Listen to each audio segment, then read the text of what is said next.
Salam, vaxtınız xeyir olsun. Yenə Usta Sarxan Biləsuvar balası. Bağışlayırız, bilirsiniz nasılsam, səsim xeyir olsun düşür.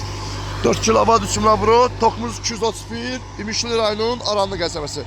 Qardaş gözəl qardaşdır, həmkər qardaşdır. Özü çəkilişə düşmək istəmir. El atır, əlim göstərim. At, kənardan at doğradığı samandır, bax. Atanda biraz sifətin düşdü, əli uzaqdan at ki, sifətin düşməsin. Tokumuz da bura bax, neçədir? 217, 218.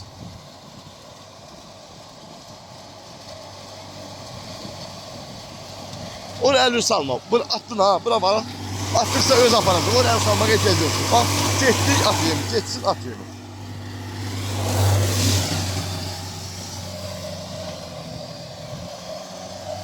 %90, gör qalxsın at, %90, qalxsın at.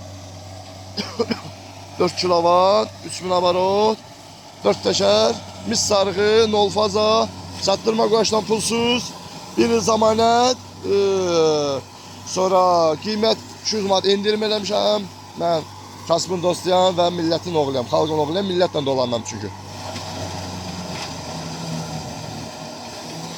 180, 190 normal, yəni boğulmur, qalxsın at, qalxsın at. Bu da buradan atıyor, bak. Buradan attı, oradan çıkıyor. Üstten toz yok, torpak yok.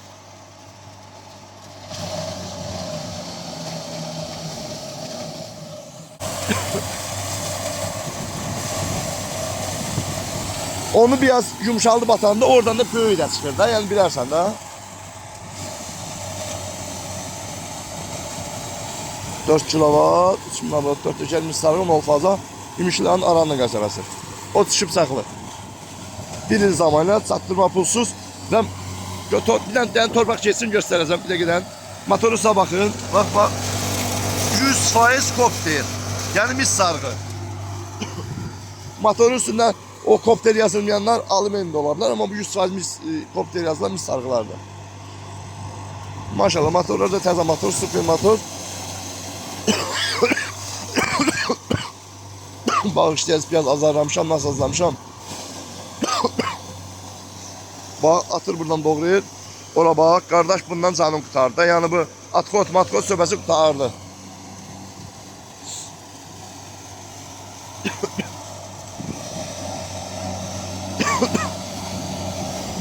Belə baxanda elə toz da yoxdur sağısında. İnşallah qardaş ora salıb, ora doğrayacaq. Prosta mən çəkilişə görə burada göstərdim ki, inşallah özü ora doğrayacaq. Bu vırdığını da vuracaq ən bizə ora inşallah. Bir dənə samanımız idi. İnşallah bir dənə qardaş. İndi qoy kənarda özün dur. Bir dənə də torpaqlı ot gətirib. İndi dırmıq otudur. Baxarsan da bundan zamlayarsan. Çox. Yaşlı.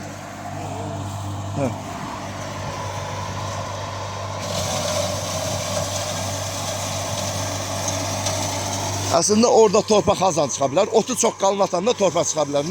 Nazik atanda tez doğru yerdir. Oradan torpağı da o qədər çıxmır.